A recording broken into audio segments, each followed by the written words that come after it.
It's time for At Home with the RubberDucks, powered by First Energy. 640 WHLO gets you closer to your hometown team with stories of the game and updates from the season ahead. Line to left center, that's a base hit and a game winner for the Akron RubberDucks. Akron RubberDucks baseball, affordable family fun. High drive to right, that's well hit, back, that ball is gone, it's a home run. Here's your hosts, Marco LaNave and Jim Clark. Hello and welcome to the very first edition of At Home with the RubberDucks. I am Marco LaNave, and along with my co-host Jim Clark, we are each at our homes while the state of Ohio is under a stay-at-home order, much like many across the country due to the coronavirus pandemic. It is a unique time with the entire sports world interrupted, along with so much in our daily lives.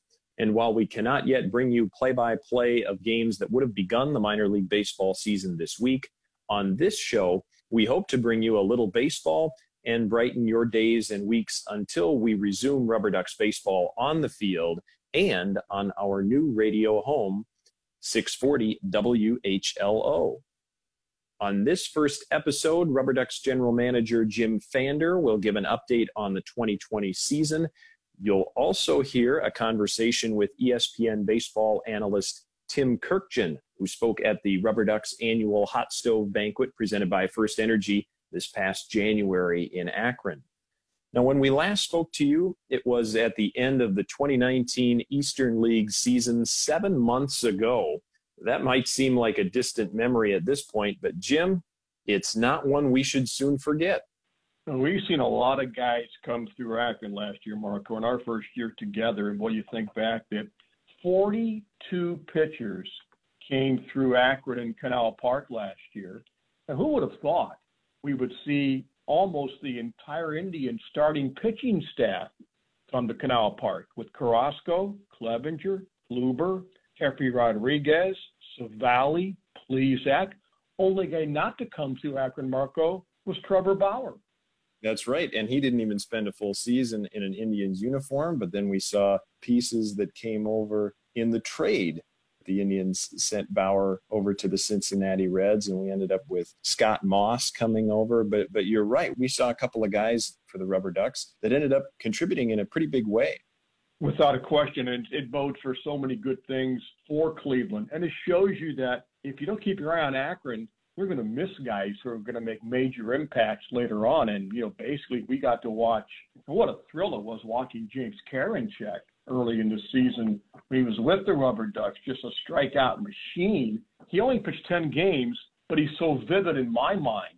But the guy strikes out 24 batters in 10 games. Now they're talking about Karinchak, who finished the season with the Indians in September as maybe one of those main guys, late inning guys, not a closer yet, but you see guys like that come through, and you have to pay attention because in the case with Karinchak, if you don't get out there after a couple of times, he could be gone by May, and he was. Jim, you had guys that made it to the major leagues last year. You saw them in their first turn in Akron. I'm thinking of Zach Plesac and Aaron Savali, who then hit the ground running in 2019. And they weren't long in a RubberDucks uniform, but they made some pretty significant strides to the point that they were ready for the big leagues not far into 2019.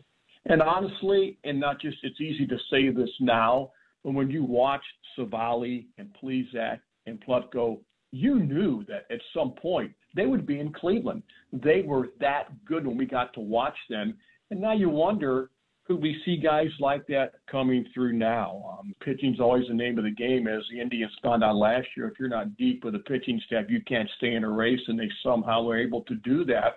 And the RubberDucks guys come through such a huge part of what they did last year to stay in the thing. Well, now you wonder, could we see Tristan McKenzie back in an Akron uniform? He has not pitched since he pitched for the RubberDucks 2 years ago when he was 7-4. Looked like everything was in the palm of his hand. He shut down all of last year. Well, you wonder, could we see a McKenzie back? I hope we do. He's such a young talent, but there's so many guys down there still that we could get a look at.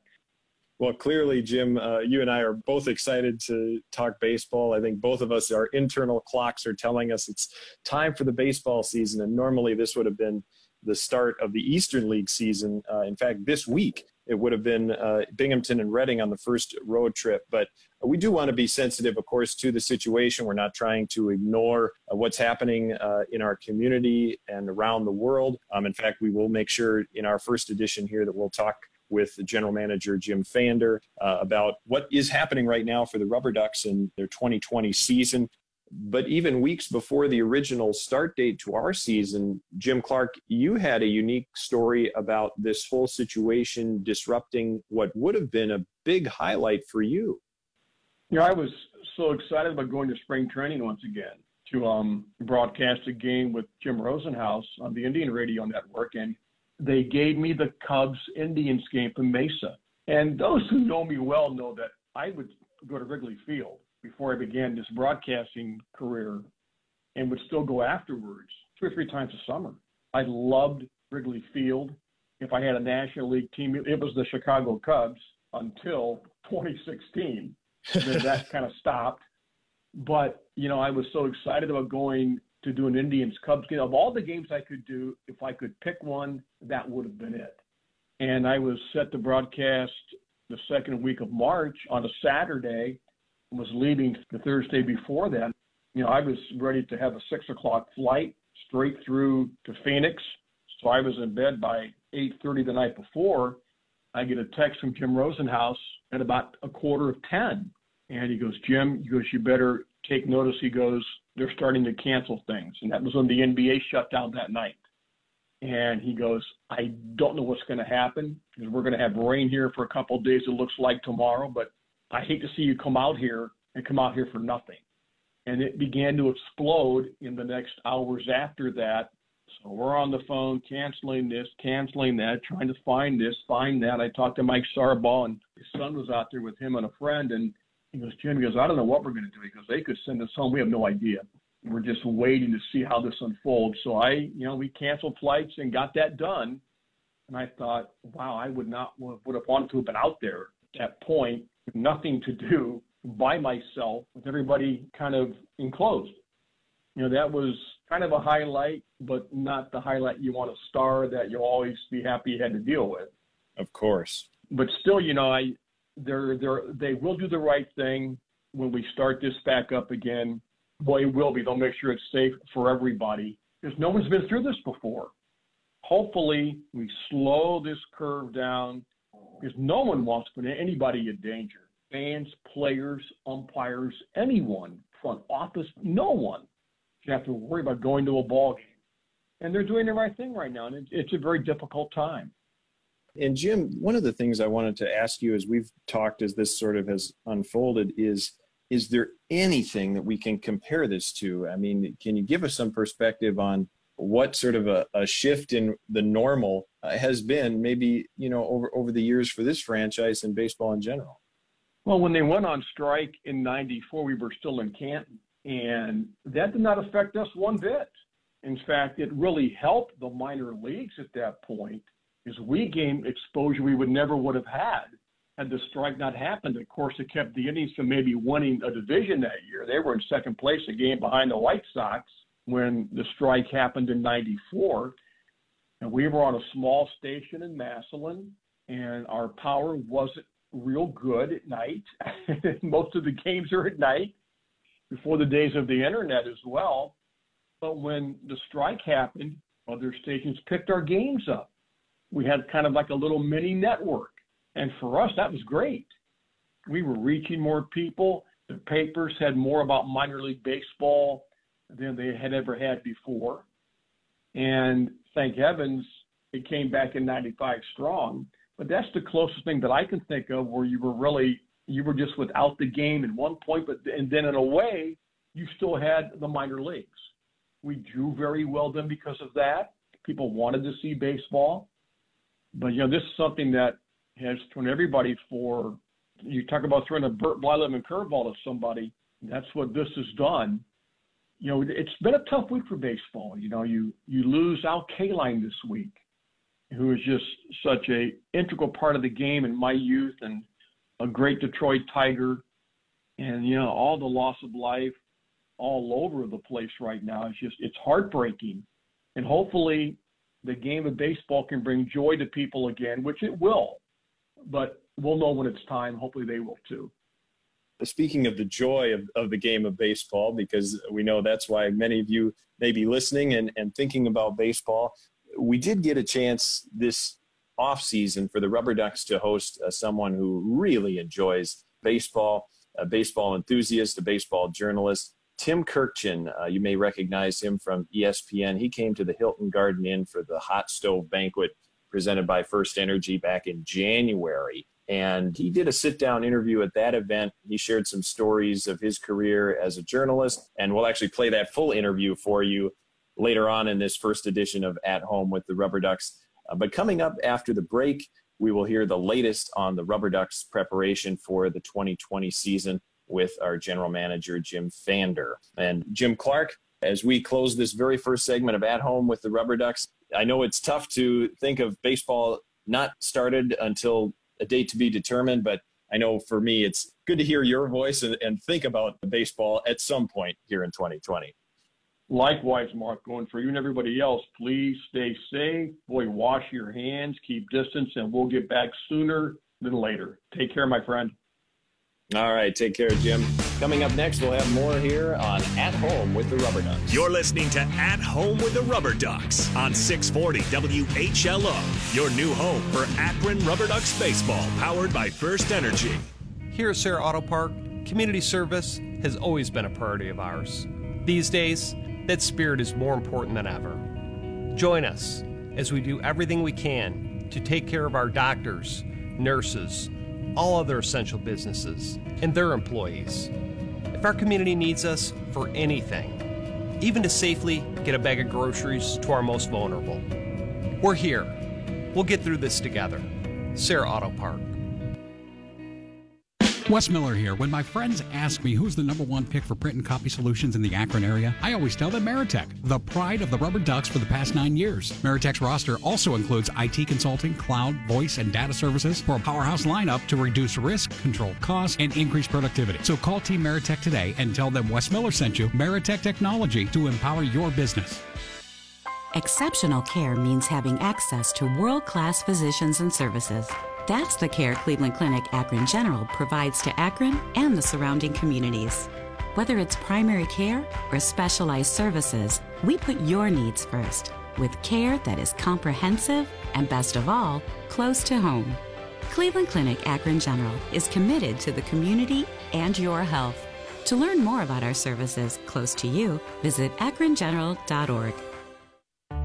KeyBank makes it easy to manage your money anytime, anywhere. I am crushed for time. KeyBank can help. How? And how soon? You have a smartphone? I have to. It keeps me organized. Download the KeyBank mobile app and then use your phone to deposit checks on the go, transfer money, even pay bills automatically. Awesome. Indeed. Learn how you can make even more financial progress when you use the Red Key. Only at KeyBank. Visit key.com or your local branch. Member FDIC. Are you looking for a great apartment with the best location? Fir Hill Towers Apartments is just a 5-minute walk to the University of Akron or a 5-minute drive downtown. You'll find spacious living, convenience, and fun with a wide variety of restaurants and entertainment just outside your door. Perfectly suited for young professionals and students on the go looking for off-campus living. Stop by 55 First Street Hill, Akron, or call 330-762-7000. That's 330-762-7000 today and reserve your apartment home. For a lawn that looks as good as Canal Park, depend on Grassmaster. They're a locally owned and operated full-service lawn and landscape company. The development of a healthy and attractive lawn or landscape requires a great deal of time and hard work. It's Grassmaster's commitment to providing the necessary ingredients of knowledge and treatment materials to develop a healthy and attractive lawn or landscape. By choosing Grassmaster as your lawn and landscape company, you are assuring that your investment is protected and will grow in value year after year. Visit thegrassmaster.com. This is At Home with the RubberDucks on 640 WHLO. Deep drive out to right field. Rafaela turning, watching. It's gone to the Bud Light line. Tiki Terrace. Your new home for RubberDucks baseball, powered by First Energy. Welcome back. This is Marco LaNave, and this portion of At Home with the RubberDucks is brought to you in part by Crown Granite and Marble and Summa Health, both part of our lineup presenting RubberDucks broadcasts on 640 WHLO. We now continue our conversations across social distance with RubberDucks General Manager Jim Pfander. So, Jim, when did this situation really start impacting preparation for the season? I think it started the same time when it impacted everybody else. It was the middle of March, and we saw that we weren't going to be able to continue to work from the office to make sure we did our part to help control the spread of COVID-19. So we really started to make plans to work remotely, and how is that going to work? But as you know, at this time of the year, especially in March, you're going 100 miles an hour. You're getting the ballpark ready, de-winterizing the ballpark, turning the water back on, the grounds crews out. They're starting to get the field ready, the grass ready. So how can you do that remotely, and how can you get ready for a baseball season? So I think all those questions really came up to a head, and we did our best to try and address those as best we could. And I think we've got a pretty good plan in place, but it's something I don't think we've ever seen before. And it takes everybody on our staff. We've got 32 full-time employees on the RubberDucks staff to really kind of help work together as a team to try and figure out how to best move forward in this situation. And normally this would have been the first week of the season. So what is the staff doing right now, as you mentioned, working remotely? Yeah, everybody's working from home. They're kind of brainstorming, coming up with great ideas, how we can continue to move forward and what the season's going to look like. We found out a couple of weeks ago that we know the first 12 home games of the season have been postponed. I've been on a number of league calls with the Eastern League to try and figure out, okay, where can we add to the season? There's been a lot of talk of extending the season after Labor Day and trying to play some games in September. But right now it's all conjecture. I think we're waiting to see what's going to happen, obviously, and we'll follow the recommendations of the government, of the CDC, and make sure that everybody's safe when they come back and we start playing baseball. So I think everybody's just looking at their operation, look at their individual departments, seeing how they can get better, contacting with our key stakeholders with the organization, whether it's our season ticket holders, talking with our sponsors, and really letting them know the information as soon as we know. At this point, we're all just kind of in a holding pattern and really doing the best we can to get ourselves better. So when that moment arrives where we're able to play baseball and we get the green light, we're going to be so excited and have a plan in place so we can get a lot of work done that normally takes 2 months into a condensed period of maybe even 2 to 3 weeks. So up to this point, before this all really changed things, what were some of the biggest projects of the offseason? Just like every season, you're building to try and improve upon what you've done in the past, how you can make this season better than the last. And folks like Kyle Hixenbaum have been hard at work putting together our 2020 promotional calendar and really trying to come up with a great calendar. And I think he did a great job. It's folks like Jeff Campano, our director of merchandise. He's trying to come up with the next best item. What's the next bubble blaster? What's the next fun item that everyone has to have to really celebrate your RubberDucks pride? You think about Brian Manning and his staff and Sam Dankoff and Bob Demyan and Lewis Holland. Everybody kind of coming together and brainstorming what the next great food item is at the stadium. I think we've done a great job over the years of saying the RubberDucks are the place to come to if you want delicious food items, these crazy extreme items that we've done in the past. And so really, I think it's all of that kind of melded into one. Those are the projects that we're working on, and we work on each and every year to make sure we're better than last year. We continue to put our fans first with outstanding customer service, and we really put together an experience unlike anything else you'll find in Northeast Ohio. So we're always challenging ourselves to be better, and that's really the biggest projects that we're doing right now, getting ready for opening day. And as you've said before, we exist because of the community that we're in here in Northeast Ohio. So what sort of opportunity has this been, and what have been some of the steps now to respond to what is happening now for the entire community? We are in a unique position in the community, and we're a business that isn't a necessary business, but we're a business that's loved. What we have to do is try to prepare and work together with the community. Oftentimes, we've been a part of the solution and trying to help different folks from the community, whether it's Oak Clinic Awareness Night at the ballpark, whether it's a partnership with the American Red Cross, or even working with the United Way of Summit County, trying to come up with different programs in place to help raise awareness in the community and using our presence as a vehicle to get that information out.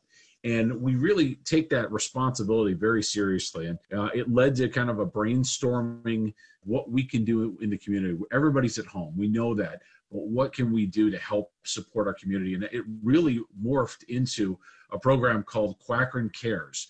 And this program we put together to really help raise awareness and funds for what's going on in the community. And the beneficiary and really the vehicle driving it is United Way of Summit County. Jim Mullen and his team have been great helping to mobilize really the city's efforts. It's the city of Akron, it's Eileen Shapiro's office. Everybody is being a part of this, and it's kind of the COVID-19 fund. And what we're doing is we're trying to give our fans and the community a way to help support that financially. And the program, it's a $10 donation. What we do is we take $5 of the donation, goes right to the fund.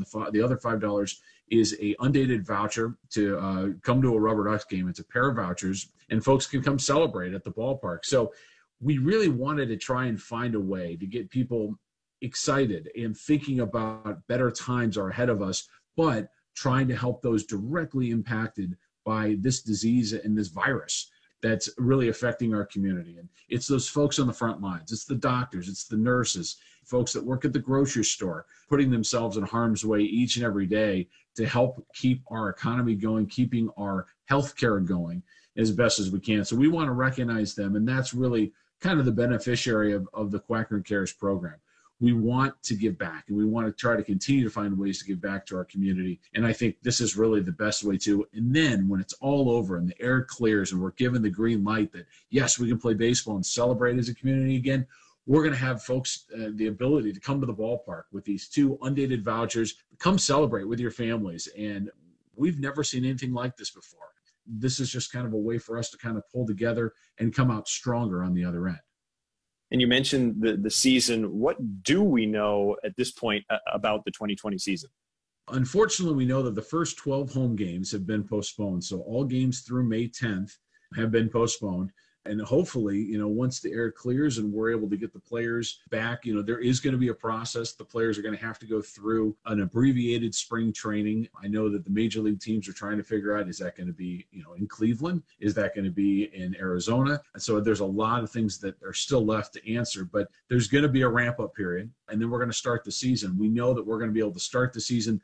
We're going to pick up the schedule right whenever that opening day is declared. So if it's May 15th, we're going to pick it up right on May 15th, and that's going to be opening day. And then we're going to try to add games to the end of the season to try and get all the games in that we can. We're still trying to play a 70-game season, and that's kind of our marching orders at this point. So we're going to do everything we can to help. And I know our teams have been really flexible. And, I was thinking about talking with Kyle Hixenbaugh the other day and how we're able to adjust those 12 games and maybe reschedule them on the back end, or take some of those great promotions and some of those great giveaways that have been postponed and try and figure out how to do those at a different date during the season. So it's a fluid situation for all of us, and we're just kind of, keeping a lot of balls in the air as we juggle and trying to figure this all out together. But we do know we're going to be playing baseball, and we just can't wait to do it and celebrate with the community.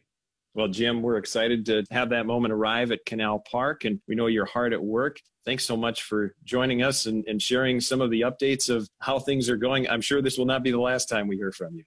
No, thank you so much, Marco. I appreciate it, and we can't wait. So just everybody out there know that we're going to be ready when we can play baseball, and that affordable family fun that you've come to know and love in Akron is ready. We're right there with you, and we can't wait to play baseball. Thank you, Jim. That's Jim Pfander.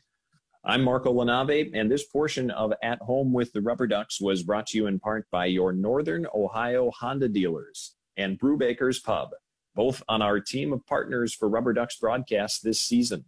Stay tuned. Our interview with ESPN baseball analyst Tim Kurkjian is coming up after this. You're listening to At Home with the RubberDucks on 640 WHLO, your new home for Akron RubberDucks baseball, powered by First Energy. This is At Home with the RubberDucks on 640 WHLO. Ruda going back. It's over his head. It's over the wall. The first Double-A home run for Oscar Gonzalez. Your new home for RubberDucks baseball, powered by First Energy.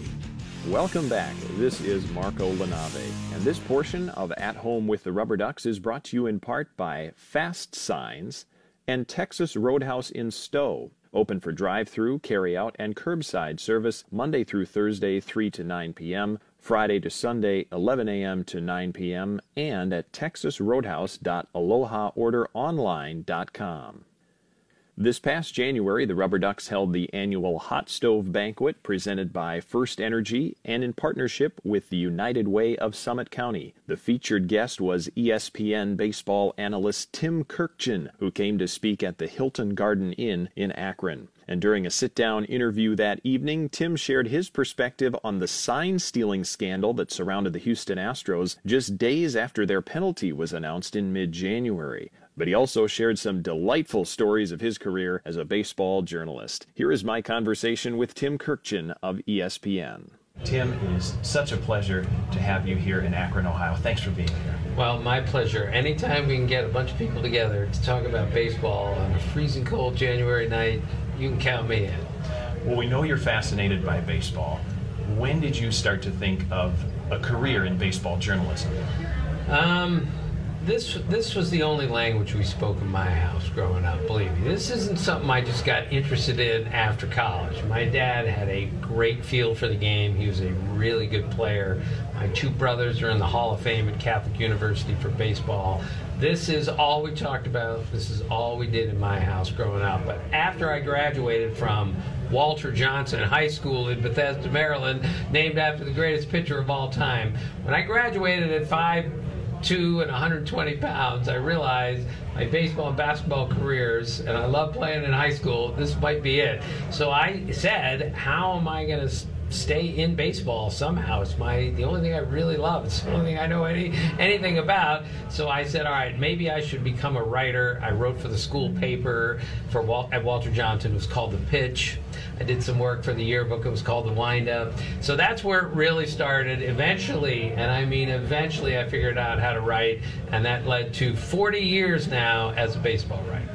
What would you say from your position now to yourself as a young writer about how baseball and the media would change over that time?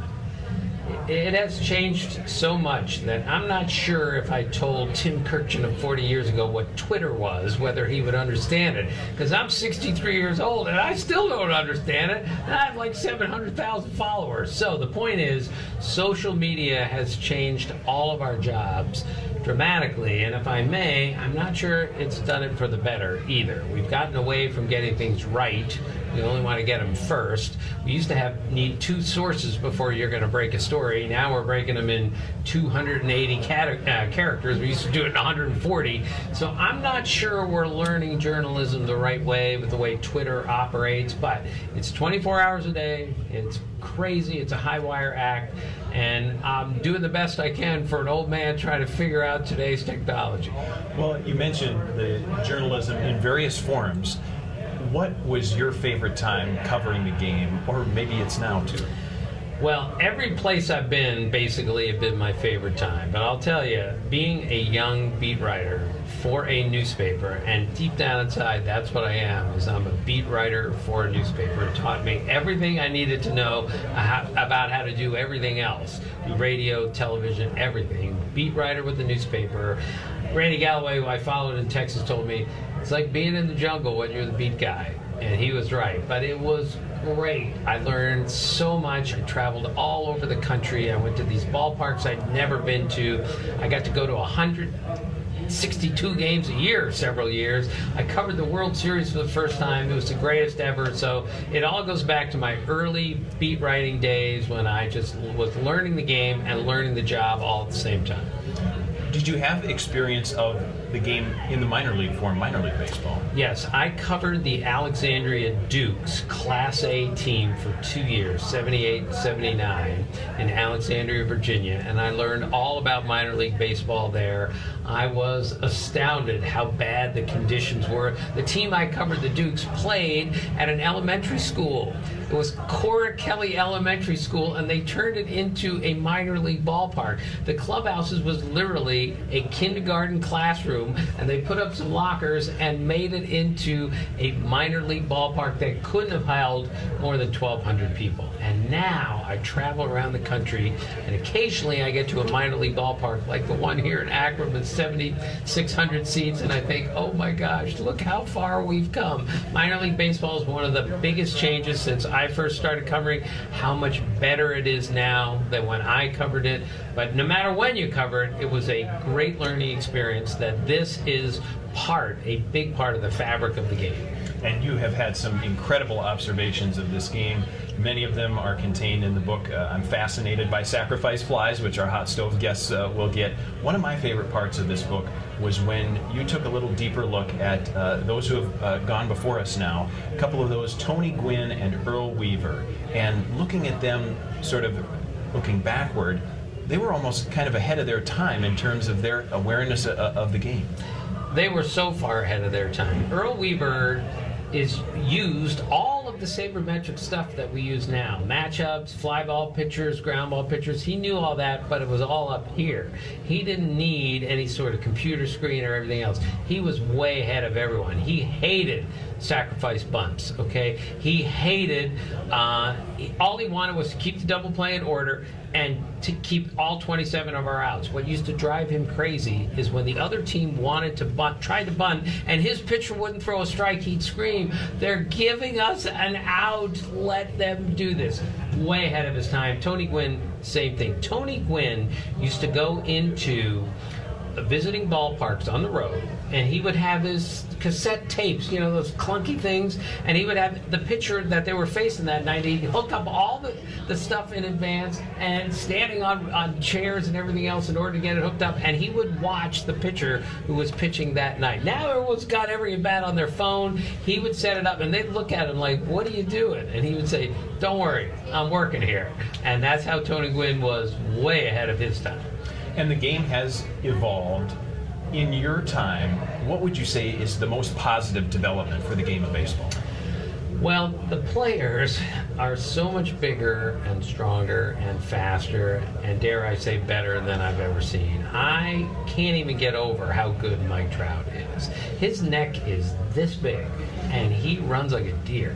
Bryce Harper's strength is ridiculous. All these young players that we got coming along now, Ronald Acuna Jr. and Juan Soto, I'm just absolutely dazzled with the level, not just of play, but the level of size and athleticism of our players today. It's absolutely breathtaking to see how big and strong these guys are. I mean, I stand next to Aaron Judge.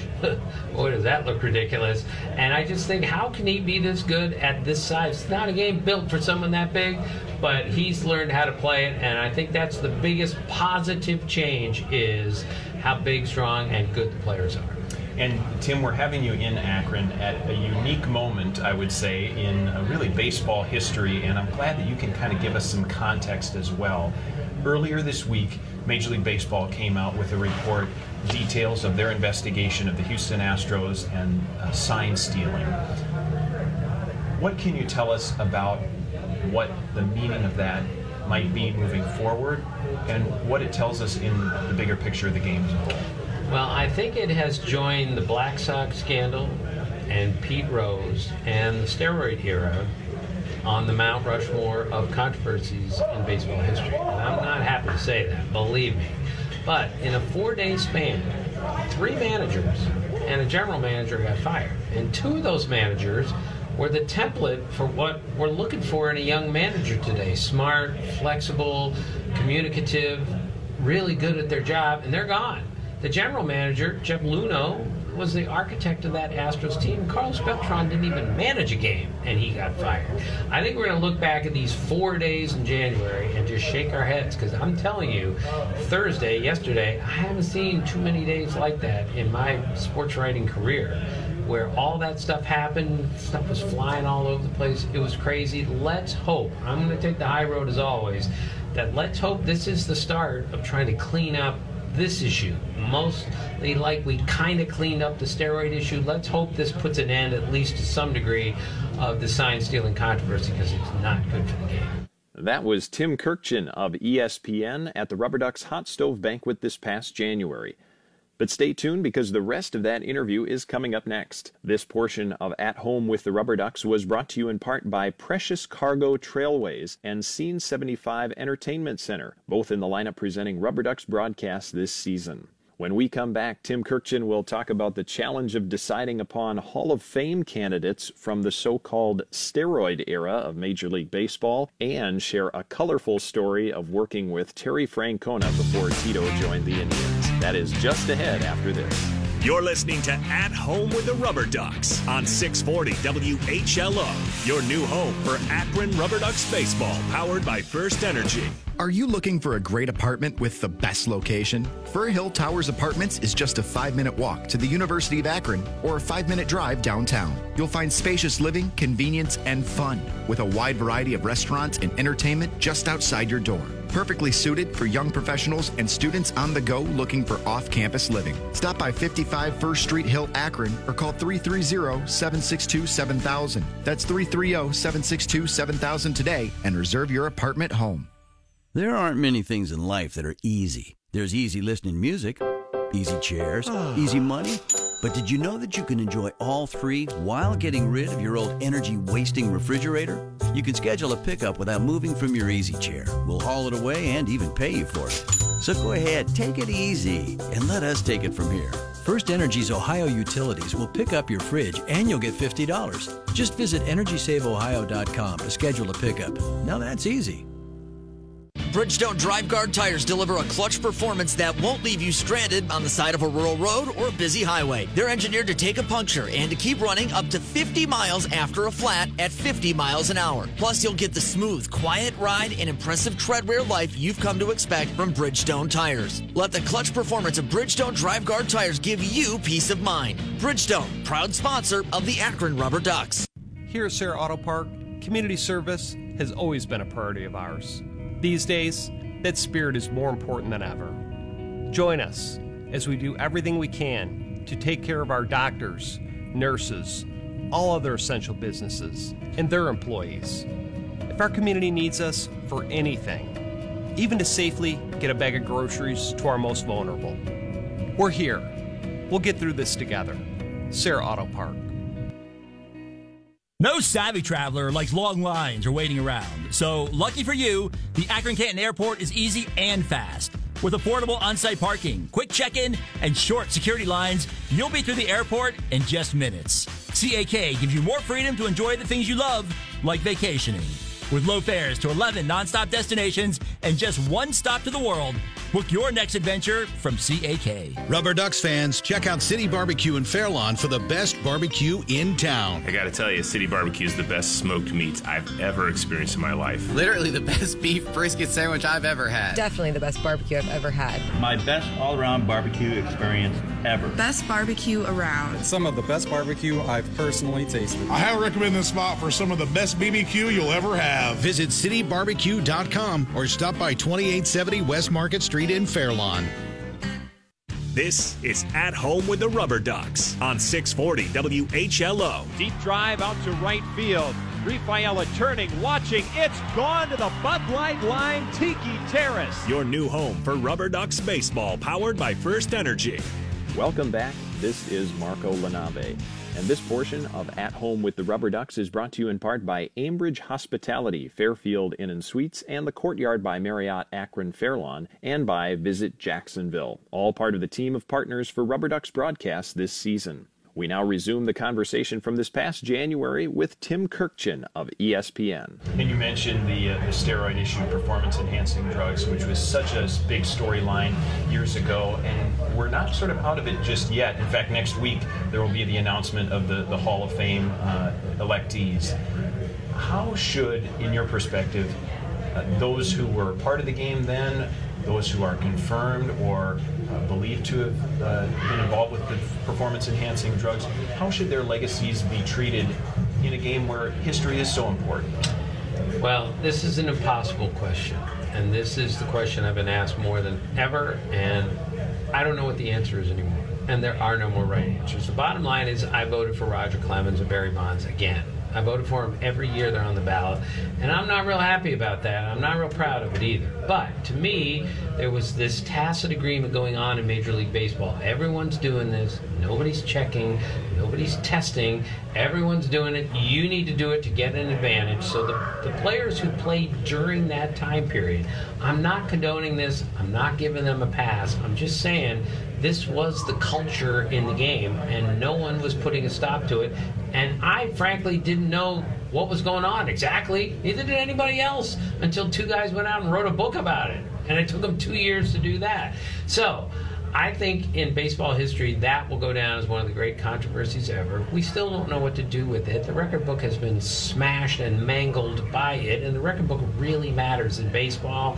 But I think there'll be imaginary asterisks next to a whole bunch of players as we move forward. And then we have to go forward to the next group, the Manny Ramirez's and the Alex Rodriguez, who got caught and tested positive when we were checking. I think they're in a different category even than Bonds and Clemens. But others say if you cheated, and you're not getting in the Hall of Fame. And the bottom line is A-Rod, Manny Ramirez, Bonds, and Clemens, who knows, 10 years from now we might be saying they're still not in. And what sort of maybe duty or responsibility do you see of those who are around the game to teach the younger generation, whether it's young fans or young ball players coming up, regarding these issues of cheating, how the Astros are looked at for their 2017 World Series, and like you mentioned, the performance-enhancing drugs. Right, and that's one thing I think we're really missing in today's game is despite our players being this good and this talented, I'm just not sure we have enough guys around to show them the ropes, show them this is the right thing to do, and this is the wrong thing to do. Mike Fiers blew a whistle and said, there's cheating going on all over the place, and I'm tired of watching it. I'm not saying he's a hero for doing that, but I think it took a lot of courage to do that, and I think he did the right thing. And I think we need more guys like that if we're going to clean up this game. But I wish we had a greater veteran core that could sit these young guys down who only know one thing: I am really great and no one can stop me. And you need to sit them down and say, look, here's how it works here. Here's the people that came before you. I'm not sure they have that kind of understanding, and I think they really need that before they really figure the game out. What gives you hope for baseball? Well, it's the greatest game in the world. And I've covered every strike starting with 1981, and there were times I thought, this is going to kill the game, and the game is too resilient because it's too good. I've seen all sorts of controversies, including steroids and Pete Rose, and now this. And the game will always survive because the game is too good not to survive. And we have some issues in the game, I understand, but we've been playing it for 125 years, and it's a beautiful game. I just hope we don't take any more of the art out of the game. We just got to leave the players alone and let them play a game that was so beautifully constructed so many years ago. That's what always gives me hope, is the game is better, bigger than everyone else, and no matter how you try to beat it down, it will win. And this year, 2020, is going to mark a couple of new rule changes in baseball. One of them, speaking from a strategy and in-the-game perspective, pitchers will be required to face at least 3 batters or finish an inning. How do you look at that rule? Is there maybe an opportunity for other teams on the offensive side? Should they be allowed to pinch hit or not? What do you make of all that? I'm not a big fan of this. We're trying to speed up the game. We're trying to take the dead time out of the game. And I had a friend of mine do a study on this, and he looked at all the appearances of fewer than 3 batters, and put everything together, and determined that by doing this, we'll save 45 seconds per game. 45 seconds. We need to try to cut 30 minutes out, and we're talking about a matter of seconds. You're handcuffing the managers tremendously here. Tito Francona looked at me and said, look, it's hard enough to manage a major league game. Now you're putting this kind of restriction on me. I'm sorry. I'm not in favor of this. And it's not 100% sure that we're going to put this in, but I think if we do, we better make sure it works before we put it in again. And that's the good thing about baseball. They'll say, we're going to try some stuff, and then we're going to evaluate. My guess is this is not a good idea, and it won't be a good idea when they put it in. You mentioned Terry Francona, who fans know here in Northeast Ohio because he's had the success that he has with the Indians. Before he came to the Indians, he was working with you at ESPN. What do you remember about working with him? Well, he just harpooned me a couple times. That was so funny. Here's what I remember. The first trip he ever took with us was with me, because Tito has no sense of direction at all. So they said, we're going to let you hang out with Tim on the bus tour. You go where Tim goes. I have the worst sense of direction also, but I'm Vasco da Gama compared to that guy. So I'm trailing around with Tito Francona, who's won 2 World Series. The first trip we go on, the first hotel we stay in is called Camp Wilderness in Orlando. And we're thinking this must be some big high-rise hotel at Disney. It is literally individual log cabins in the middle of a campsite. And that's where they put Terry Francona, the manager of the Red Sox.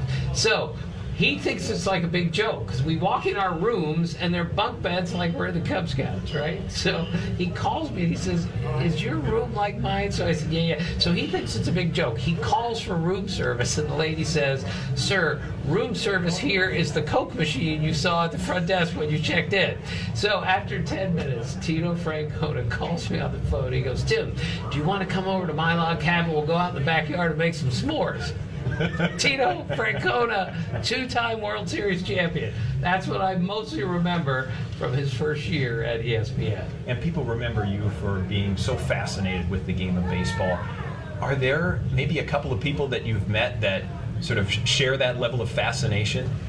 Well, I saw 2 guys in here today who knew all. I started to tell a story, and they finished it for me because they'd read it in one of my books, and I went, oh my gosh, these guys know my stories better than I do.